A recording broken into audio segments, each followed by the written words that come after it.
Bonjour à chacun, bonjour à chacune. Très heureux d'être avec vous pour partager ce temps dans un message pour toi. Nous bénissons Dieu pour sa grâce, nous bénissons Dieu pour son amour, nous bénissons Dieu pour sa présence et pour sa fidélité qui, de jour en jour, se manifeste constamment dans nos cœurs.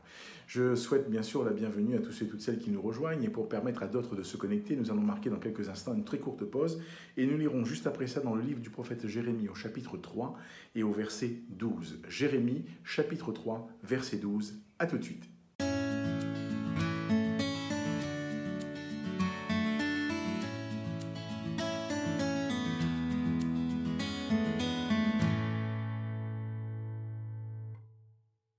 Nous poursuivons notre partage et je salue maintenant tous ceux et toutes celles qui nous ont rejoints entre-temps. Que Dieu vous bénisse, soyez là encore les bienvenus, que Dieu vous accorde toute sa grâce. Comme annoncé, nous lisons dans Jérémie chapitre 3 verset 12, « Va, crie ces paroles vers le septentrion », c'est-à-dire vers le nord, et dis, « Reviens, infidèle Israël, dit l'Éternel, je ne jetterai pas sur vous un regard sévère, car je suis miséricordieux, dit l'Éternel, je ne garde pas ma colère à toujours. » Jérémie est toujours dans ce ministère qu'il a reçu de la part de Dieu de parler au peuple, de le ramener, ce peuple qui est infidèle, ce peuple qui n'écoute pas, ce peuple qui est dur d'entendement, ce peuple qui rejette Dieu, ce peuple qui n'en fait qu'à sa tête, ce peuple qui ne regarde pas aux intérêts de Dieu avant, mais qui regarde avant tout à ses propres intérêts, ce peuple qui n'est pas fixé sur l'intérêt du royaume, mais qui est fixé sur l'intérêt de leur propre personne. Alors bien sûr, dans cet état de cœur et d'esprit, Jérémie est chargé de prophétiser. Et voilà ce qu'il dit. Il dit, reviens, infidèle Israël. Je ne jetterai pas sur vous un regard sévère, car je suis miséricordieux, dit l'Éternel, je ne garde pas ma colère à toujours. Quand Dieu parle au cœur de son peuple, Dieu parle certes avec un ton solennel, mais il n'est pas, là encore, celui qui veut garder un regard sévère sur son peuple pour le punir, mais il veut gagner son peuple, il veut sauver son peuple, il veut dégager ce peuple de cette difficulté dans laquelle il se trouve. Et pour ce faire, Dieu rappelle, au travers de la bouche de son serviteur le prophète Jérémie, qui il est. Il est miséricordieux et il ne garde pas sa colère à toujours.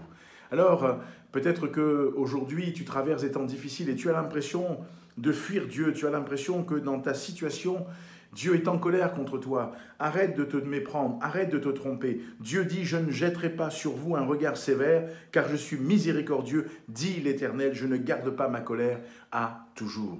Je crois que c'est une idée particulière que de penser que Dieu est en colère contre nous. Nous devrions dire, Seigneur, donne-nous d'être des hommes et des femmes qui soient, là encore, dans leur cœur plein d'amour.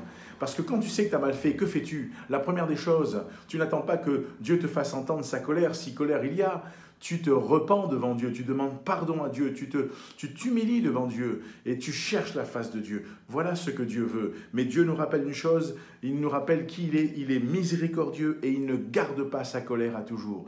Alors il y a un encouragement pour chacune de nos vies, pour chacun d'entre nous. Il y a une espérance pour chacun d'entre nous. Et cette espérance, elle ne trompe point. Cette espérance, elle n'est point teintée, là encore, de peut-être ou de si ou nous verrons. Cette espérance, elle est oui et amen. Parce que ce que Dieu dit, Dieu le fait. Ce que Dieu déclare, Dieu l'accomplit. Alors je t'encourage, où que tu sois, qui que tu sois, que ce soit le matin, l'après-midi ou la soirée, que Dieu t'encourage, que tu tournes vers lui ses regards et que tu dis, Seigneur, c'est vrai, tu es un Dieu miséricordieux. Tu ne gardes pas ta colère à toujours. À moi de me tenir devant toi, à moi de m'humilier devant toi, à moi de chercher ta face et de dire, oh Dieu, fais-moi grâce et viens-moi en aide. Alors il va t'encourager, alors il va te bénir. Et si tu traverses l'épreuve, ne va pas penser que Dieu est en colère contre toi. Au contraire, dans l'épreuve, dis, Seigneur, montre-moi ta volonté, parce que Dieu est un Dieu fidèle et sa volonté s'accomplit. Et il va t'aider, il va t'encourager. Alors que le Seigneur te renouvelle, que Dieu te bénisse. Cherche à découvrir ce Dieu-là si tu ne le connaissais pas.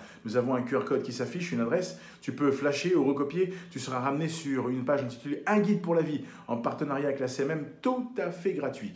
Et nous t'encourageons à pouvoir faire ce parcours ou à encourager des amis à faire le parcours tout en partageant cette vidéo. Que le Seigneur t'encourage, que Dieu te bénisse, que Dieu te renouvelle. Et souviens-toi, ton Dieu, là encore, la Bible dit qu'il ne garde pas sa colère à toujours et qu'il est miséricordieux.